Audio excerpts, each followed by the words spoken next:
روحانی علاج کرنے والے کو 5 چیزیں کبھی نہ دیں۔ اگر آپ سے 5 چیزوں کی ڈیمانڈ کی جاتی ہے تو وہاں سے اپنا علاج بند کروائیں، اس سے بچ جائیں، فائدہ ہونے کے بجائے آپ کو نقصان ہو سکتا ہے۔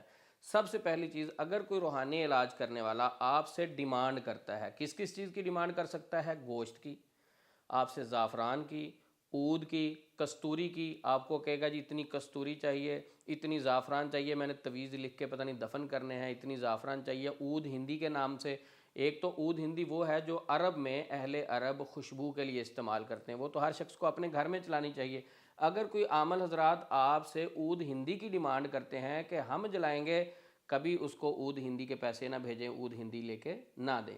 اسی طرح آپ سے کوئی بھی چیز ڈیمانڈ کرتا ہے کہ صدقے کے اتنے پیسے بھیج دو جی، 1,00,000 روپیہ مجھے بھیج دو، میں نے صدقہ کرنا ہے۔ بھئی صدقہ آپ نے کرنا ہے، جو آپ بھیج رہے ہیں آپ خود اپنے گھر میں کریں۔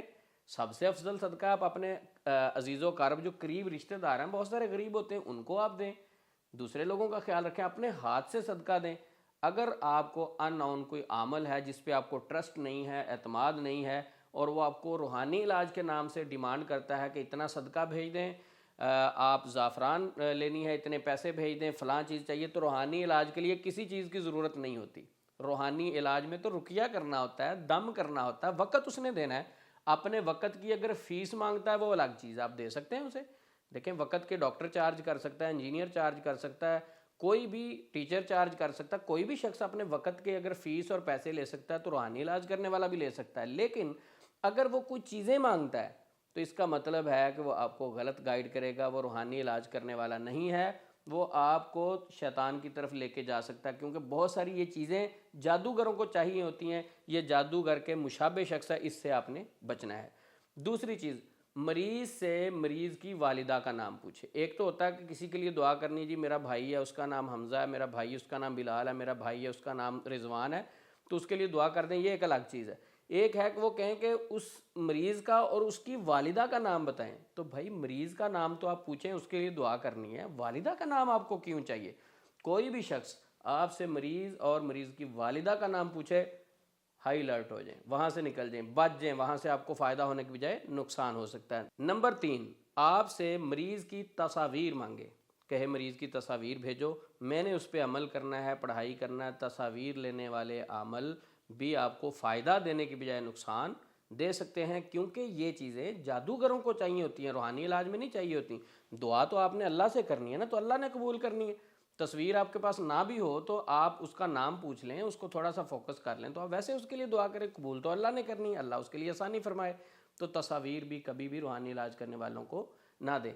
اسی طرح 4 نمبر چیز، آپ سے پسینے والے کپڑے مانگے، کیونکہ مریض کے نا اترے ہوئے کپڑے لے آؤ، 1 دفعہ پہنے ہیں، 2 دفعہ پہنے ہیں، اترے ہوئے کپڑے لے آؤ، اس کو سونگھے یا اس کی پمائش کرے بالشت کے ساتھ، کسی پیمانے کے ساتھ، کسی بھی طریقے سے اس کی پمائش کرتا ہے۔ وہ کہتا ہے قمیض لے آؤ، کپڑا لے آؤ مریض کا، اس سے آپ نے علاج نہیں کروانا بلکہ اس سے بچنا ہے، آپ کو مس گائیڈ کر سکتا ہے۔ نمبر 5، وہ کہے مریض کے پاؤں کی مٹی لے آؤ یا اپنے گھر سے مٹی لے کے آؤ، تو آپ نے کبھی بھی اپنے گھر کی مٹی یا مریض کے پاؤں کی مٹی اس عامل کو نہیں دینی۔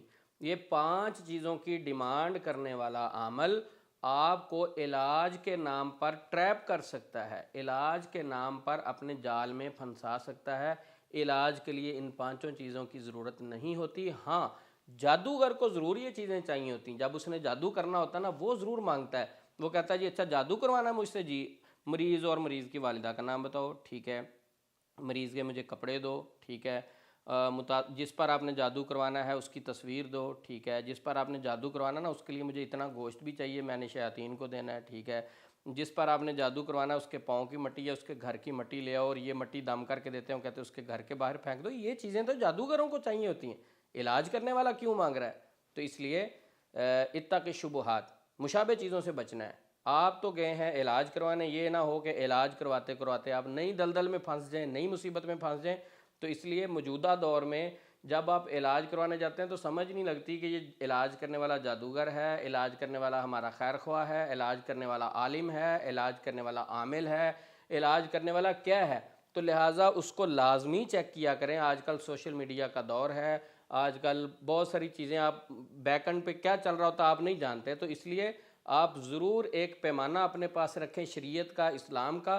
کسی سے بھی رابطہ کرنا، کسی سے بھی علاج کروانا تو شریعت اور اسلام کے پیمانے پر اسے چیک ضرور کریں کہ آیا مجھے مس گائیڈ تو نہیں کر رہا. روحانی علاج میں آپ کو دم کرنے والا اونچی آواز میں قرآن پڑھ کر دم کرے گا، روحانی علاج میں دم کرنے والا آپ کے لیے دعا کرے گا. دونوں صورتوں میں شفا تو اللہ نے دینی ہے، اس کے ہاتھ میں کچھ نہیں ہے. وہ آپ کو گائیڈ کر سکتا ہے، وہ آپ کو سمجھا سکتا ہے، موٹیویٹ کر سکتا ہے، آپ کو خوف سے نکال سکتا ہے. آج کا روحانی معالج یہ 5 چیزیں بھی مانگتا ہے اور خوب پیروں سے بھی نکالتا ہے، خوب ڈراتا بھی ہے، خوف زدہ بھی کر دیتا ہے. اگر آپ روحانی علاج کرنے والے کے پاس جاتے ہیں، پہلے تو نیند سکون کی آ رہی تھی، اس نے نیگیٹو باتیں اتنی کرنی ہیں کہ وہ آ کر اس کی نیند اڑ جائے گی، فائدہ ہونے کے بجائے نقصان ہو جائے گا. لہٰذا بہت سارے غلط لوگ مارکیٹ میں، معاشرے میں پائے جاتے ہیں. اپنا علاج کرواتے وقت شریعت اسلامیہ کی رسی کو مضبوطی سے پکڑیں. اللہ سے دعا ہے اللہ رب العزت ہم سب کا حامی و ناصر ہو. السلام علیکم ورحمۃ اللہ وبرکاتہ.